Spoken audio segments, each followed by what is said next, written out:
Welcome to the Live Unrestricted podcast, a show where you'll learn how to heal your relationship with food and your body so that you can focus your time and energy on more important things like your personal growth. I'm your host, Sabrina Magna, food freedom coach, and my mission is to help make your life happier and healthier without stress, overwhelm, or guilt about food. If you love the show, please do go out and share it. And if you're looking for support with your relationship with food, details about my programs are in the show notes. Thanks for spending time with me today. Now let's jump in. Welcome back to the show. Today we are joined by our guest, Rachel Hoeppner. Rachel is a holistic nutritionist, women's health and hormone specialist, and integrative nutrition health coach. She helps women to get to the root cause of the symptoms that are keeping them from feeling their best. In addition, Rach helps her clients create lasting habits related to their health, cultivate a healthy relationship with food and their body, and ditch diet culture forever through intuitive eating. She is an expert in all things gut health, hormones, and during our conversations, we dive into one of the most popular trends in the diet industry currently, which is intermittent fasting. So more specifically, you are going to learn in today's episode the biggest mistake that women make when trying to improve their health that Rachel sees in her own practice, why intermittent fasting affects women differently than men, and the effects that intermittent fasting has on our hormones, how fasting impacts our hunger, reproductive, and stress hormones, what to focus on instead to improve energy, hormone health, sleep, mood, and so much more instead of cutting back and restricting or fasting. So this is a fascinating conversation. And if you are someone who's ever been interested in trying out intermittent fasting, or you've tried it before, or you are noticing things in your body like low energy, poor mood, your hair is thinning, and you feel like there's something off with your hormones and you're not sure what the root cause of this is, we are going to talk about all things hormone health and what you can do to finally get to the root cause of those symptoms. So let's get into our interview with Rachel Hoeppner. Thanks, Sabrina. It is wonderful to be here and be able to dive into the world of women's health and hormone health and answer a bunch of questions that your audience has on the topic. Absolutely. So you mentioned that your own journey through diet culture and health or food related struggles led you to specialize in hormone health and gut health. So where did that really start for you? Yeah, so my health journey started at 15. I was struggling with irregular periods and acne. So like many teenage girls, I ended up at the gynecologist's office and was given a prescription for hormonal birth control. It was like a 10-minute appointment. I wasn't really explained to by the doctor of what it was or what it did to my body or what I could expect. I was just given a prescription and walked out the door. So I started taking it because I didn't know any better. I didn't know what questions to ask. My mom didn't even really know what questions to ask. And initially it regulated my period because we now know that hormonal birth control works by just shutting down your natural cycle and ovulation. However, I started experiencing a slew of side effects. So my acne became very severe. I had cystic acne covering 70% of my face. That was very inflammatory, very unsightly. I started gaining weight. I started losing my hair. I started having all of these mental health issues with severe anxiety and depression and panic attacks, things I had never experienced before going on hormonal birth control. So I go back to the doctor. And I say, okay, something's wrong. Like I'm getting worse. I feel terrible. And they're like, oh, you're just on the wrong kind of birth control. So then I'm switched to another pill and then another and another. And by the time I graduated from college, I had gained 50 pounds and I'm only 5'2". So 50 pounds for me was a lot. I was on 6 different medications, other things to treat acne, other things to treat my mental health, things to treat migraines and panic attacks. And I felt like garbage. I still had a face full of acne. I still felt like shit all the time. And every time I went back to the doctor, their solution was another prescription. Oh, you just need this prescription or this prescription. And then I was put on more prescriptions for the side effects from the other prescriptions. And I just threw my hands up and said, like, something is not working. Like, this is not making me any better. My symptoms aren't going away. I don't feel like myself. And when I entered college, and I started experiencing a lot of anxiety and depression and panic, I didn't have any positive coping skills. And that's when I started to binge eat. And the more weight I gained, the worse my binge eating became, because I started adopting traditional diet culture tactics like calorie counting, portion restriction, opting for low calorie, no fat, zero fat foods. And Monday through Friday, I was in a severe calorie deficit. I was very undernourished and I was really cranky. Mm-hmm. And then the weekend would roll around and I would be so deprived and so exhausted and so anxious that then I leaned on food as a coping skill. And it would start with just like eating 3 or 4 slices of pizza. And then it started becoming, okay, well, now I can eat a whole pizza plus a carton of Oreos. And then it just starts kind of picking up momentum. And if you've ever struggled with binge eating, you know that after your binge is over, you're like, I'm never doing this again. Mm-hmm. That was the last time. We are done here. And Monday, I'm right back on the train. And the cycle would just repeat itself week after week. And for a long time, I didn't think it was a problem because I wasn't purging. And I was like, well, it's not hurting anybody. And, you know, it's not like drugs or alcohol that have detrimental side effects. There were a lot of justifications that I made in my mind. And I didn't start going to therapy until my sophomore year of college, when my anxiety and panic had gotten to the point where I couldn't really function in day-to-day life anymore. And I started kind of unpacking and realizing, oh, a lot of these diet culture tactics of calorie restriction, food tracking, excessive exercise, eating diet foods was causing a worsening of these problems because I was so restricted and I felt so deprived. So not only did I have all these physical health issues going on, I was dealing with these mental health issues, and my relationship with food was really negative. So when I graduated from college, I said, like, there's got to be a better way. There have to be something that would work that my doctors don't know or haven't told me that I could try on my own. So I started devouring every piece of information I possibly could on healthy eating, intuitive eating, healing my relationship with food, acne, hormones, anxiety and depression, panic. I just started devouring information. And I actually didn't go to school originally for nutrition. I went to school for business because I didn't know what to do, like many of us at 18. I went to school for finance, so I feel you. Seemed like a safe bet at the time. And it wasn't until a couple of years later where I started putting puzzle pieces together that I said, like, there is a lot here and I really like this and I'm going to go back to school for it. And my body was starting to heal. So I started to understand my relationship with food and coping mechanisms and triggers in my life. I started unpacking those things and deleting the apps and not counting calories and not measuring portions and starting to let my body tell me what fuel she needed. Mm-hmm. And then at the same time, I started unraveling all of those medications of like, why am I on this? What is it supposed to be doing? It doesn't seem to be doing that. So why do I need to be taking it? And I was lucky to have a really great doctor at the time that helped me to come off both my traditional medications and my antidepressants in a really slow way. So like, this is by no means me telling you to go throw your prescriptions in the garbage. Mm-hmm. You need to work with a provider in order to do that. But I knew that they weren't working and I wanted to see if my body could do it on her own. So come to find out, I have PCOS, which is polycystic ovarian syndrome, and I have hypothyroidism. And they were never diagnosed when I was 15. And birth control is not a cure or a treatment for either of those conditions. So I helped my body to detox from the synthetic birth control, which is really important. I talk a lot about that with my clients, that if you are on hormonal birth control, you have to come off of it in a very specific way to avoid making yourself worse and causing more symptoms. But I was able to rid my body of all the synthetic hormones and medications I had been taking and starting to heal them. And so I healed my acne naturally. I don't suffer with cystic acne anymore, and I don't take or use anything for it. I was able to get my periods balanced and regular. Even though that was not my goal, and we talked about this before we started recording, I was able to lose 30 of the 50 pounds that I had gained.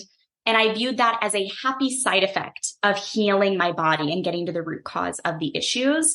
and being able to have a really healthy relationship with food. So I haven't counted a calorie since 2014. And people ask me, like, I'm a nutritionist. They ask me, like, how much do you eat, Rachel? How many calories do you eat in a day? What should my macros be? And I'm like, that's a great question. I don't know how many calories I eat. Like, my body is helping me to self-regulate. And I talk much more about food quality and getting nourishment and viewing nutrition as a form of self-care that we can leverage as another tool in our tool belt so that we can let go of the guilt and the shame and the anxiety that food used to cause me. Food used to be something that was not fun or enjoyable. It brought me a lot of negatives in my life. And now it's a form of joy that I get to spend with my husband and my family and when we travel. And that's what I want for everybody. I think every woman deserves to feel amazing, look amazing as a result of that, and have a great relationship with her body and healthy, balanced hormones, because that's what worked for me. And I know that I'm not special. I'm not like a 1 in a million. I healed myself, but you can't. I know that healing is possible for everybody. So that's why I went back to school and became a nutritionist. I specialize in women's health, hormones, and fertility. And my practice is called Real Health with Rach, because that's what it means to me, is like real health is having that balance of life of, you know, the good stuff and the hard days and the foods you love and the foods that you indulge in and all of those things. And it's not putting somebody in a box in a one size fits all solution, because we're all one of one, limited edition. And that's how I think that our medical system should serve people.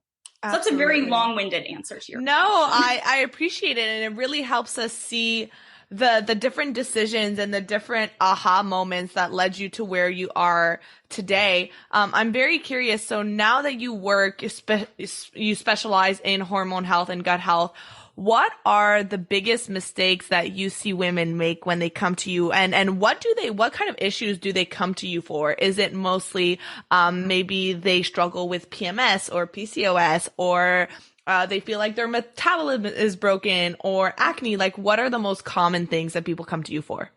I'd say the number one full stop, most common mistake I see people making is thinking that dieting, fasting, exercise is going to heal underlying hormonal imbalances.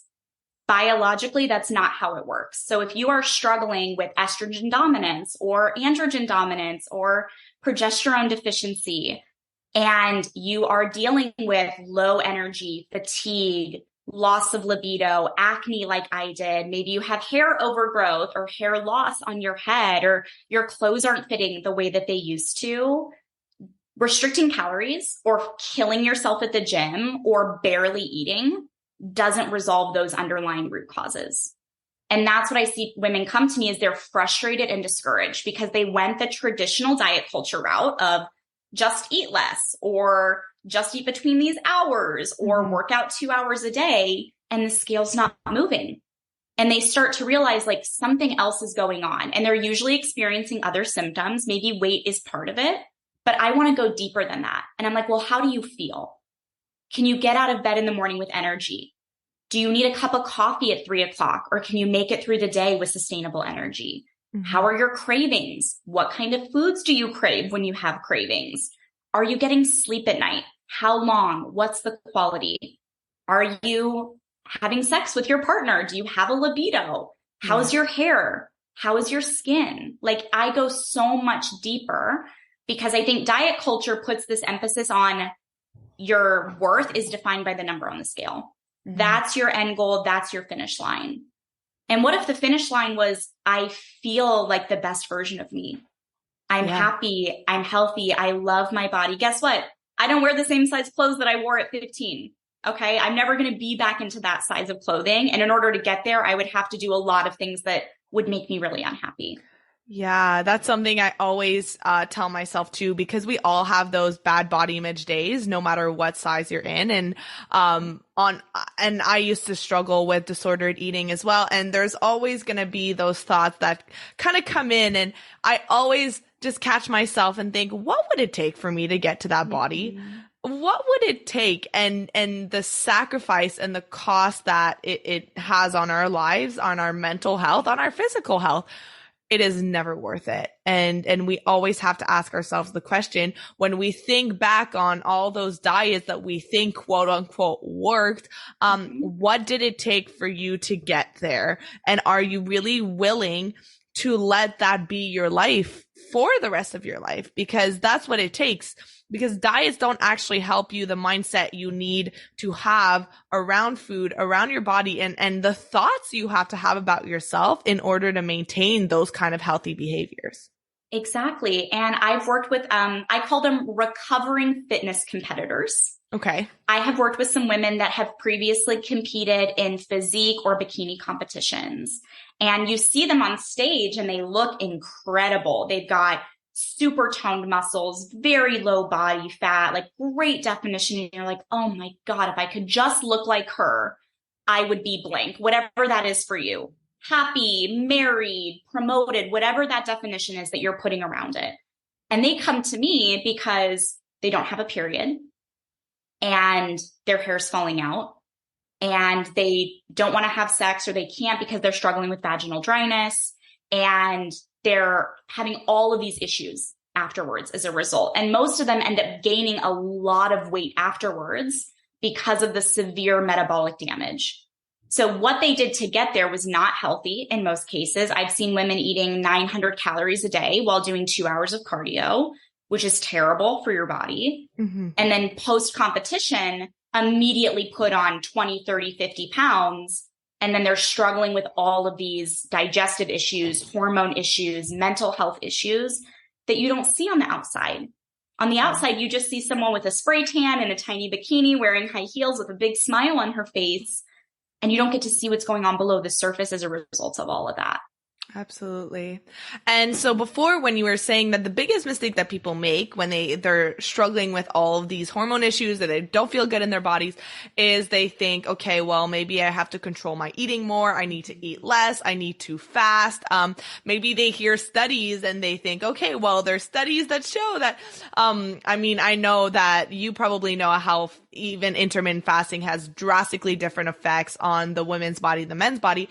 But why is it that eating less or only eating during certain times of the day and not really eating in regards to your hunger and fullness and to what your body is telling you, but in regards to rules and restrictions, how does that actually affect our hormones? Yeah, it's a great question. So the number one thing I want everyone listening to know is that most medical research studies are done exclusively using male participants or women that are no longer of childbearing age. There are ethical concerns if there were to be a negative impact on a woman's hormones or fertility, that for the most part, they exclude women typically between like the ages of 18 and upwards of 50. So when you see a research study that says intermittent fasting is the new silver bullet for health, you have to consider the context of that information. That if they used a group of 100 male participants, men's hormones are nothing like women's hormones. So men have a 24-hour hormone cycle. Their hormones vary very little from day to day. Women have a 28-day hormonal cycle, also known as our infradian rhythm. You might have heard of circadian rhythm for your sleep-wake cycle. Women have a unique infradian rhythm that works on a 28-day cycle or a 4-week calendar with your period. That means that throughout the month, our needs change as our hormones change. And our hormones are far more complex. So, men have a few hormones that are really key for them. They do have a little bit of estrogen. Their primary hormone is testosterone. They also have DHEA, cortisol, etc. But if you look at a chart and a graph of women's hormones, it's like this huge cascade of everything going on, which means the amount of variables at play is significantly higher. So when we take medical research that was done on men and we just try to immediately overlay it on women's bodies and health without the additional context of what our bodies needs, that's where things start to fall apart. So in the very basic definition, intermittent fasting, also known as time restricted eating, means that you eat all of your meals in a specific window of the day. Mm-hmm. The most typical form that you'll probably see is called a 16-8. You fast for 16 hours and you eat all of your meals within 8 hours. And their research behind this is that if you eat only during 8 hours per day, you're going to eat less, typically somewhere to the tune of about 400 calories on average is what I believe they have found, but they're looking at male participants. So what happens when women start fasting for a long period of time or an extended length of time is our hormones start to dysregulate. So if we were primitive humans living in a cave and we stopped eating regularly, our body would think that food might not be readily available. We might be in danger. Maybe we're heading into winter. There is food scarcity or famine. And the last thing that Mother Nature wants is for you to get pregnant when your health and safety is at risk. So if you are at risk of dying because there's not enough food, the last thing you want is to become pregnant because you would die and your child would probably die as well. Mm-hmm. So Mother Nature, as brilliant as she is, turns off ovulation in our natural reproductive tendencies to keep us safe. Well, now we live in the 21st century. You can get any food 24 hours a day, 7 days a week, but we haven't outpaced our natural biology and our programming. Mm-hmm. So when women fast for a long period of time or an extended period of time, hormones become dysregulated, ovulation typically gets shut down, because we're trying to keep ourselves safe if there was food scarcity. And it's self-created. There's plenty of food, but we're putting these rules on ourselves and are putting ourselves in these boxes. And for men, yeah, that works. Men are going to create sperm and be able to make babies regardless of the amount of food. That is their genetic procreation. Ours is very different because we bear the brunt of child creation, childbearing, child rearing, all of that. Yeah. So that's where when we take research for men and overlay it onto women without the additional context, there's a lot of negative repercussions for women's health. So doing extended fasting like a 16-8 or a 24-hour day without food, doing something like that regularly is going to cause that same dysregulation for you as it would have caused for your primitive ancestors. Yeah. And I mean, thank you so much for that explanation, because it is so hard to decipher research these days. I have had so many clients who come up to me and ask me about intermittent fasting, and they bring up this research. And not only do we have to bring up the nuance between males and females, but we also have to acknowledge that it's not so black and white in the way that it doesn't even acknowledge the effect that it has on our relationship with food. Not only are you affecting your body, and like you said before, we can't outsmart biology and the way that our bodies work. Yes, we are in a world where food is always available, but our bodies work the same way that it did thousands and thousands and thousands of years ago. And so when we are not giving our body consistent access to food, then our bodies they think that food is not readily available, and it does not want to starve. It honestly just wants what's best for you. It wants you to be thriving. And so it holds on to that fat. It holds on to that storage because it wants to keep you safe in case we're going to go a long time without having access to food. And so although we are no longer primates, we are no longer in the hunter-gatherers era, we still are feeling those biological effects in our bodies. And so it's so important to really take that into account when you are looking at that research.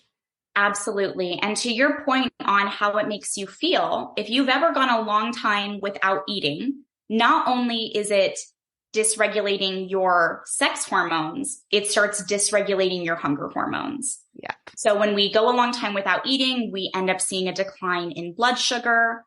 And when we get into a hypoglycemic state where our blood sugar is below baseline, is where we start to feel shaky or lightheaded, or I get hangry personally. Mm-hmm. And then our hunger hormones become overactive, and that leads to binging. Mm-hmm. Because then it's like, well, I don't know when I'm going to get food again.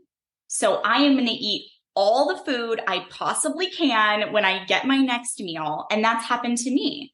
You know, when I was really restricted Monday through Friday, I got to the weekend and I could eat a whole pizza. But like now, if I sit down, I might have 1 or 2 slices of pizza and I'm like, I'm good. Mm-hmm. But I know that I could have pizza tomorrow if I wanted. It is not something that I can never have again. So that dysregulation of your blood sugar and your hunger hormones like ghrelin and leptin have a really negative impact on how you feel. And then the relationship it creates with food is like, well, oh crap, if I can only eat between noon and 8, I better eat as much food as I can between noon and 8. Yes. And when we wait too long to eat, we have a tendency to overeat and binge. And then that leads to the cycle of shame, guilt, regret. We beat ourselves up. We say we're not going to do it again. It ends up happening again. We feel worse. Like if you've been in that spiral, you know what I'm talking about. So 100%. We've got the biological effects that happen whether you like it or not. If you're like, oh, well, I'm not hungry, I can fast for 20 hours a day. Mentally, maybe you're able to push past it, but you can't override your evolutionary programming. And then we have that psychological and emotional of, hey, I'm really grumpy, I'm really hungry, I'm shaky, I'm low energy, I've got a migraine. And then when I see food, I eat everything in sight, and now I feel terrible about doing it. Yeah.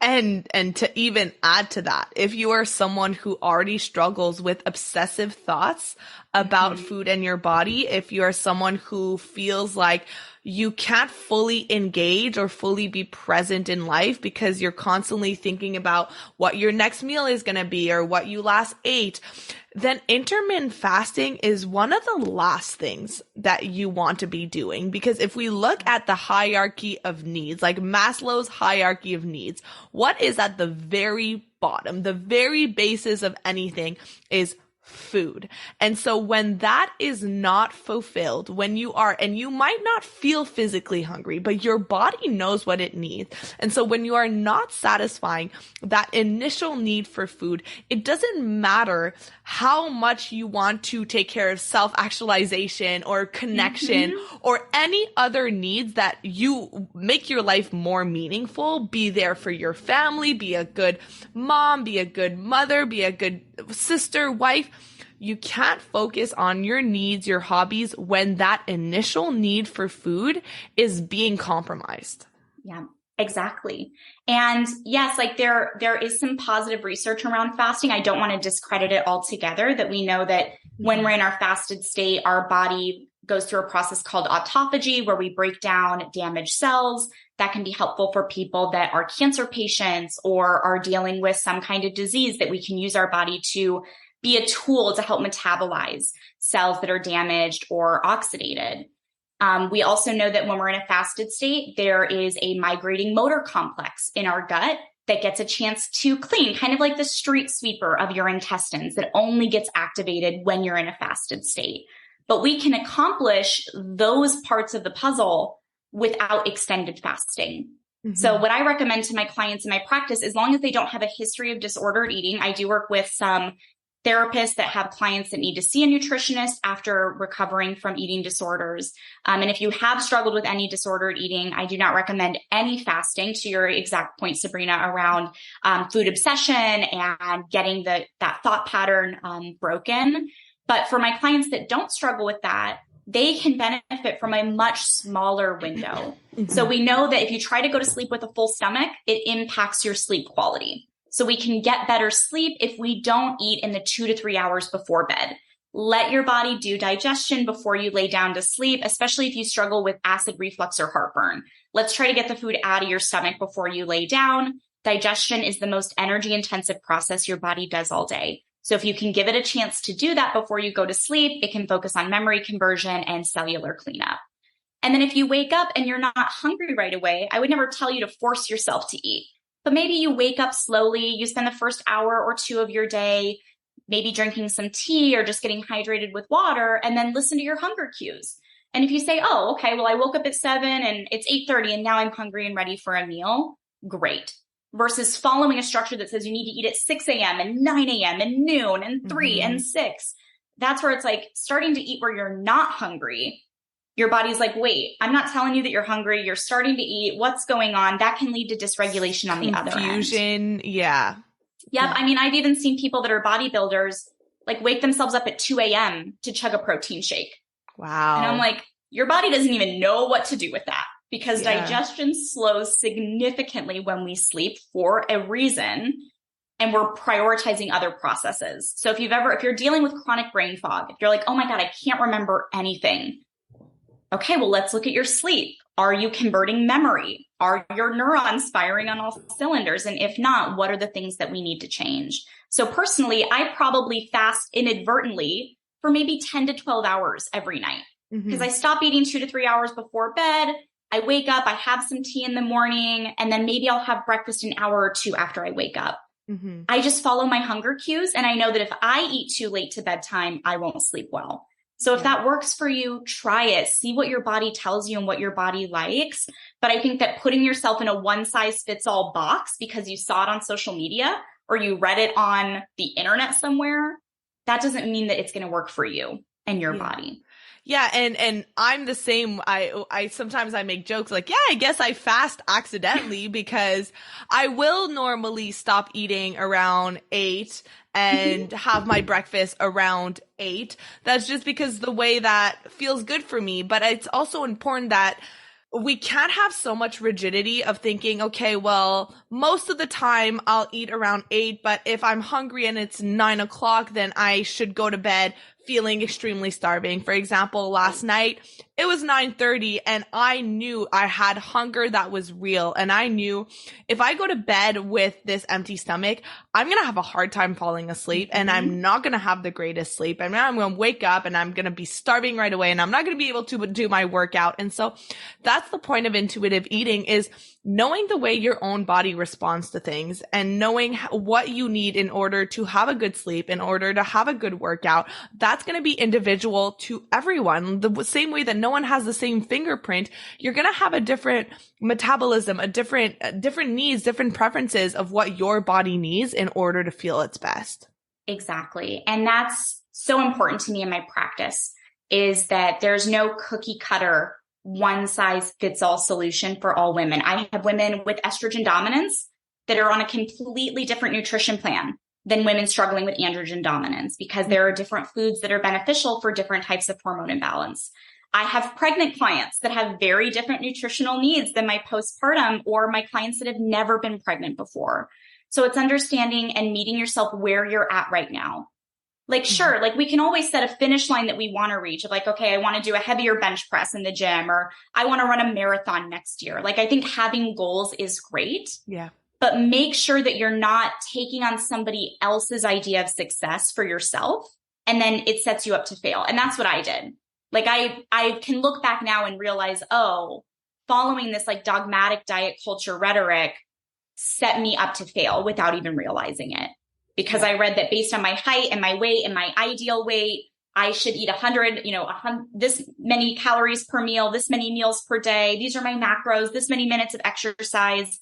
But that was somebody else's definition of success for me and not my own. And I always urge my clients and everyone, especially on my social media platform, is I care about how you feel so much. Yeah. Like, we only get to live this life one time. And if you feel like shit because you're not eating enough, or you're working out too much, or you're not sleeping, or you're just counting every single calorie that you ate, like, to me, that's not really living.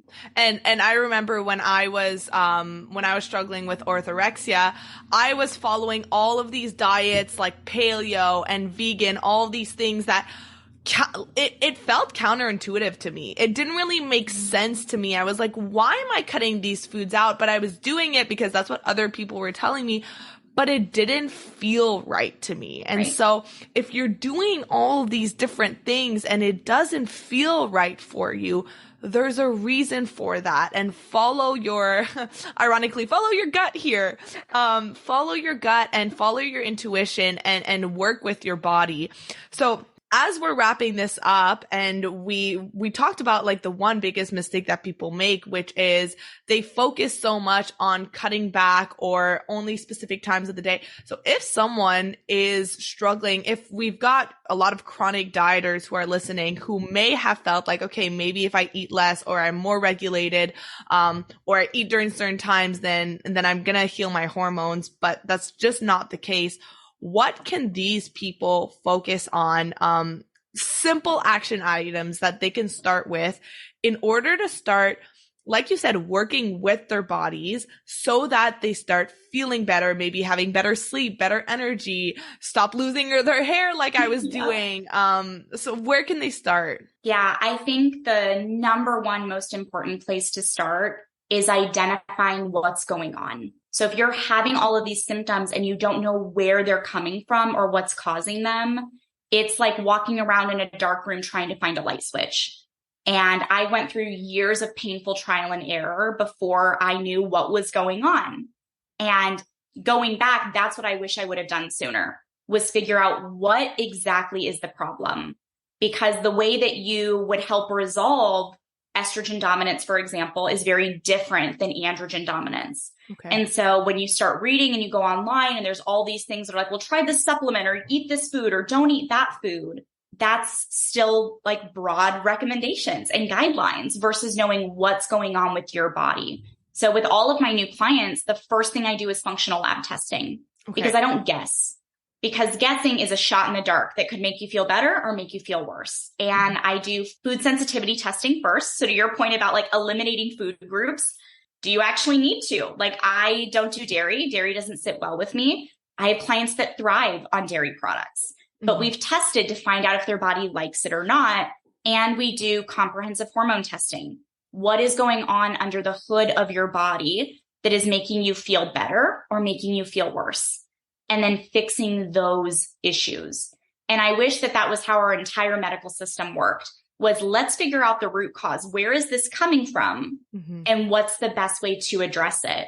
Versus like me and so many other women, I went in with these slew of side effects. Nobody tested my hormones. Nobody drew blood. Nobody asked me all these questions.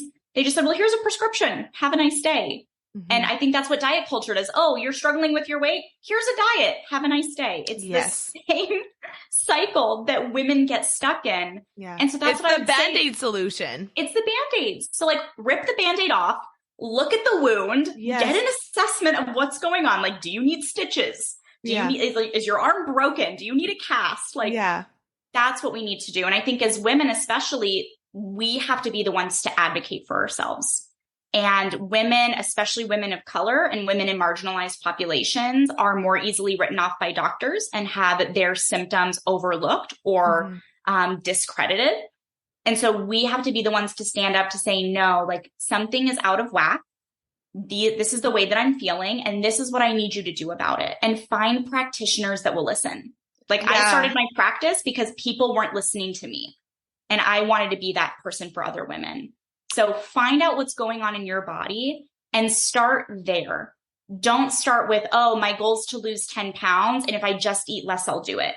I can tell you that no amount of calorie restriction would resolve underlying estrogen dominance, no matter how hard you try. And that's one of the greatest lessons that I've learned. A few other things you can do, like tactical, start right now. Make sure you're hydrated. Go drink some water. Aim for at least half your body weight in ounces of water per day. Try to go outside every day, get some sunlight, spend some time in nature for the sake of your mental health, your circadian rhythm, your energy. Move your body in a way that is joyful, not a form of punishment. If you love yoga, go do yoga. I do not like running, so I do not go run because to me that feels like a form of punishment. And eat foods that nourish your body. I try to, use the framework of, the fewer ingredients on a label, the better. Because if you can recognize it, your body can recognize it. If there's an ingredient list with 100 things and you can't even pronounce them, I promise you your body cannot pronounce them either. So find nourishing foods that you love to eat and view nutrition as a form of self-care and a way that you can love on your beautiful body instead of trying to punish yourself for something that you ate yesterday. I love that. I wanted to ask a question when you were talking before, make sure that you find out what's going on. Would you say that absolutely anyone who is struggling with low energy or they don't feel right in their body is because of some kind of hormonal imbalance that would require some kind of treatment or maybe dietary restrictions? Or could it just be overall the habits that they have on a daily basis? Maybe they are struggling with overeating because of a result of dieting, or maybe they're not hydrating themselves. Could it simply be a result of their habits, or it is always underlying hormonal issues? Yeah, it's a great question. I specialize in thyroid health, gut health, and hormone health because those are like the holy trinity of issues that I see in women that I work with. And I will be honest with you, I have yet to ever run a food sensitivity panel or thyroid panel or gut panel on someone and have them all come back sparkling clean. Okay. And the reality is that we're exposed to more toxins today in a year than our grandparents were in their entire lifetime. And just like we can't outsmart Mother Nature with fasting, we can't outsmart Mother Nature with our exposure to toxins, whether it's light pollution, sound pollution, endocrine disruptors, herbicides and pesticides in our food that cause this dysregulation. And women are 8 times more likely than men to suffer from thyroid dysfunction. So I didn't know that before I started studying hormone and thyroid health. So I'd say, like, if you're covering your baseline, if you are hydrating, if you are nourishing yourself with whole foods, limiting processed foods or fast foods and alcohol, if you're moving your body in a way that feels joyful, if you're making time to get at least 7 hours of sleep every night, if you're covering that basic needs, and you're like, I still feel like crap, I still have brain fog, I still have fatigue, I'm still having, difficult or irregular bowel movements, my periods are still ruining my life, whatever that symptom is for you. And you're like, well, I can check the box on drinking water. I can check the box on getting 3 meals a day. I'm trying to get fruits and vegetables and whole, lean meats and all of those things. And yep, I lay down and I get 8 hours of sleep and I move my body a couple times a week in a way that I like, and it's not working. I don't feel better. That's where I'd say, like, let's peel back the layers like an onion. But if you're not drinking water right now, like, start there and, like, call me in 2 weeks and let me know how you feel. I'm drinking half your body weight in ounces of water every day. Yeah, I always ask my clients, like, where are we in terms of hydration? And let's start there. It's one of the easiest things to start with, and you're immediately going to start feeling better. You're going to have better digestion. That brain fog is going to start going away. So I think that's as simple as it is and as cliche as it sounds, it is such an easy place to start. And if you're someone who struggles with that and you just struggle with starting new habits, find a way to make it easy for you. Whether that's having visual cues, visual reminders in your house, keep a water bottle in front of you, keep a glass in front of you on your bedside table.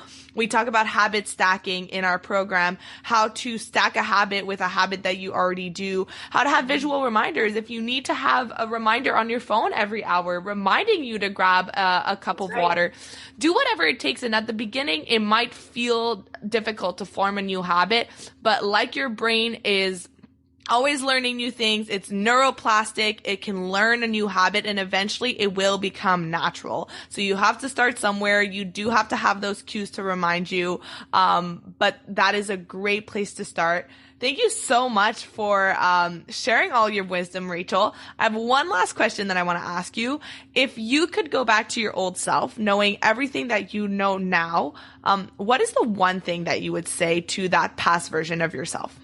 Oh, I would tell her that it gets better and it gets easier. I just celebrated my 30th birthday.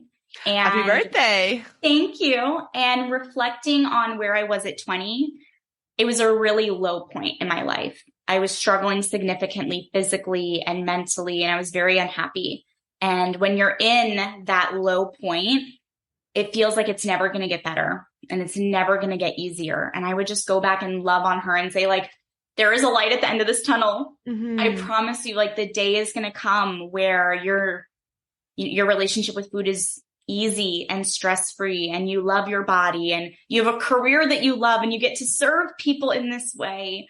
That's what I would tell her, because when you're in that really hard moment, it can be tough to, like, know that it's going to get better or easier. And that's what I would want everybody to know is, like, don't judge your day 1 to my day 1,000. Like, I did not get here overnight. Like, that journey was long and arduous. And my goal is now to give back to women. And, the healing that took me years to do, I want to be able to help people do in months to get to that, joyful, easy, happy part of their life a lot sooner. So that's what I would tell her is hang in there. It gets better. And, like, you'll be shocked at where you end up. Yeah, I love that. And I always focus on just get a 1% better every day. and you won't recognize yourself by the end of the year. Yeah. So thank you so much, Rachel. Where can people find you?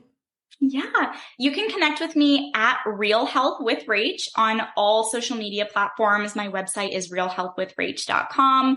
If you have any questions for me that maybe I didn't answer in this podcast episode, or you are looking for support with functional lab testing, or you want to work with a nutritionist, my email, my DMs are always open. So please don't hesitate to reach out. It's been such a joy to be here. Thank you for letting me talk about some of my favorite topics. We could probably talk for 8 hours, but It's been wonderful to be here and spend some time with you and your community. So yes, come on over. We have a fun part of the internet over at Real Health with Rach, and I would love to see you. Absolutely. Now I'm going to put all of that in the show notes as well so that people know where they can find you. Thank you so much, Rachel. Thank you, Sabrina. Thank you so much for listening to today's episode. If you found it valuable, I would love if you would share it with someone you know that could benefit. If you're loving the show, don't forget to subscribe over on Apple Podcasts so you don't miss a single episode. I really love hearing feedback from you, so please leave a rating and review over on Apple to help us get in the ears of more people who need it the most. Finally, come hang out with me on Instagram at Sabrina Magna Health for more educational content and get up close and personal with me. Thank you so much for being here, and I'll see you on the next episode. Thank you so much for listening to today's episode. If you found it valuable, I would love if you would share it with someone you know that could benefit. If you're loving the show, don't forget to subscribe over on Apple Podcasts so you don't miss a single episode. I really love hearing feedback from you, so please leave a rating and review over on Apple to help us get in the ears of more people who need it the most. Finally, come hang out with me on Instagram at Sabrina Magna Health for more educational content and get up close and personal with me. Thank you so much for being here, and I'll see you on the next episode.